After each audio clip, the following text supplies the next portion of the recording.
Hymenoplasty, जी जी, ये किन को ज़रूरत होती है?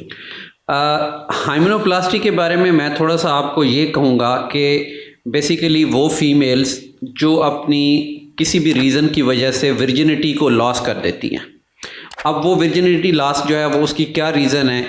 कुछ एथलेटिक्स लोग होते हैं, दौड़ते हैं, भागते हैं या जंप्स लगाते हैं, उसकी वजह से उनकी वर्जिनिटी लॉस हो सकती है। किसी को कोई ट्रॉमा होता है, चोट लगती है, उसकी वजह से उनकी वर्जिनिटी लॉस हो जाती है। या कुछ फीमेल्स जो बिफोर मैरिज वो अपना सेक्सुअल इंटरकोर्स उसके अंदर इन्वॉल्व होती हैं, उसकी वजह से उनकी वर्जिनिटी लॉस हो जाती है। या कुछ फीमेल जिनमें रेप के केस मैं कहूँगा कि उनको रेप के केस की वजह से उसकी वर्जिनिटी लॉस हो गई है। या ऐसी फीमेल्स जो मतलब उन्होंने शादी की है, शादी के बाद जो है उनकी 2-3 मंथ के बाद डाइवोर्स हो गई है, तो वो फीमेल्स जो है उनकी वर्जिनिटी भी लॉस हो जाती है और वो नेक्स्ट मैरिज में जाने से पहले अपनी वर्जिनिटी को मतलब कि रीस्टोर करना चाह रहे होते हैं। तो इन लोगों को यूजुअली हाइमेनोप्लास्टी या हाइमन रिपेयर सर्जरी की ज़रूरत पड़ती है जो है ना। सर इसमें हमारा जो है कि हम इस टॉपिक के ऊपर, चूँकि ये स्पेशली ख़वातीन के लिए है और हमारा मुआशरा उसमें ज़रूरी नहीं है कि हर एक ने जो है वो कोई ऐसा काम करना है कि किसी चीज़ को छुपाने के लिए, कईयों को वाकई सीरियस ज़रूरत होती है। एक तो वो बैकलैश आता है कि आपके ऊपर, लेकिन हम तो चूँकि डॉक्टर्स हैं, हमने हर चीज़ का, हमारे पास जो पेशेंट आएगा हमने उसका इलाज करना है, रादर दैन कि उसका मज़हब क्या है, उसका जो है वो क्या वो उसके ख़यालात का तो इलाज नहीं करना हमने तो जिस्म का इलाज करना है, ट्रीटमेंट करनी है। तो कौन कौन सी ख़वातीन जिनको हाइमेनोप्लास्टी की ज़रूरत है वो आपसे रब्ता कर सकती है? जैसे मैंने अभी आपको रीज़न्स बताई हैं, इन सारी रीज़न्स में कोई भी फीमेल जो ये समझती है कि उसकी वर्जिनिटी लॉस हुई है, इनमें से किसी भी रीज़न की वजह से, वो हमारे पास जो है अपनी वर्जिनिटी को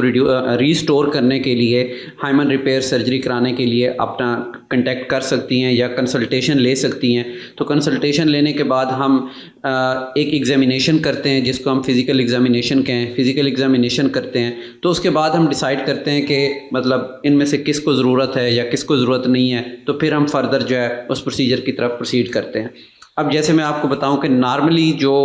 वर्जिन फीमेल्स होती हैं उनकी जो हाइमन ओपनिंग होती है वो मैक्सिमम जो है ये लिटिल फिंगर की विड्थ यानी कि जितनी होती है, उसके थ्रू उनका जो मेंस्ट्रुअल डिस्चार्ज है वो आ रहा होता है। बट जब उनकी वर्जिनिटी लॉस हो जाती है तो उसकी जो विड्थ होती है वो ज़्यादा हो जाती है।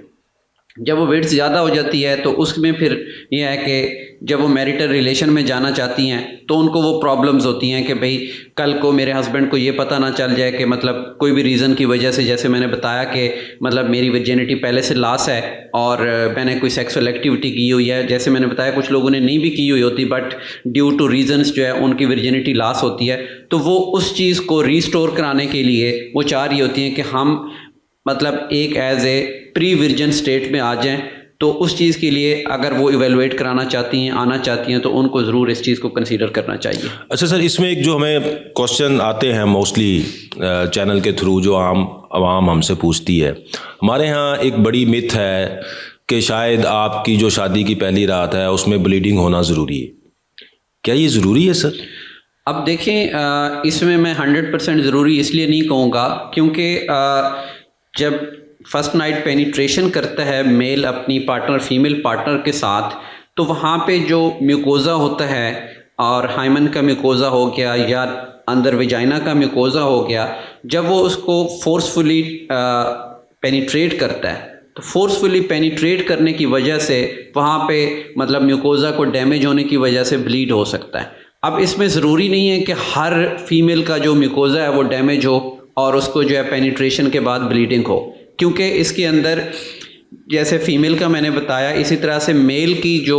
पिनाइल विड्थ होती है, थिकनिंग जिसको हम कहें, वो भी इम्पॉर्टेंस होती है। ठीक है, अब एक मेल है उसकी जो पिनाइल विड्थ है वो ज़्यादा है, अगर वो पेनिट्रेट करेगा एक नैरो ओपनिंग के अंदर तो डेफिनेटली उसमें चांस ज़्यादा है। और अगर एक मेल है उसकी पिनाइल विड्थ इतनी नहीं है, अगर वो पेनिट्रेट करेगा तो उसमें इतना ज़रूरी नहीं है कि वो जाके म्यूकोज़ा को डैमेज करे और उसमें ब्लीडिंग हो। तो ये एक मिथ है, बट जो है इसमें actually in the medical field ये ज़रूरी नहीं है कि उस फीमेल को फर्स्ट नाइट में और फर्स्ट इंटरकोर्स में ब्लीडिंग हो जो है ना। तो लिहाजा हमारे माशरे में मर्दों को या आम तौर पे लोगों को ये समझने की ज़रूरत है कि बिल्कुल भाई उनको मेडिकल कि इस चीज़ के ऊपर तलाक़ें हो जाती हैं, माशरा हमारा ऐसा है, तो भाई ये चीज़ कोई ऐसी नहीं है, ये मेडिकली प्रूव नहीं है कि ब्लीडिंग लाजमी ही होगी, बिल्कुल उसमें काफ़ी सारी रीजंस हैं। बिल्कुल, तो सारे आप फैक्ट- थोड़ा सा हौसला करके, तो आप इस छोटी छोटी बातों पे आप तलाक की तरफ ना जाएं। ऐसे ही है, सारे फैक्टर्स को साथ में लेके चलना चाहिए, फिर इस चीज़ को आपको कंसीडर करना चाहिए। ये नहीं है कि बस अगर फीमेल की ब्लीडिंग नहीं हुई है तो बस ये आप एक्सट्रीम पे चले जाएं, डाइवोर्स वाली साइड पे चले जाएं, ऐसा नहीं है जो है ना। बहुत शुक्रिया सर, थैंक यू।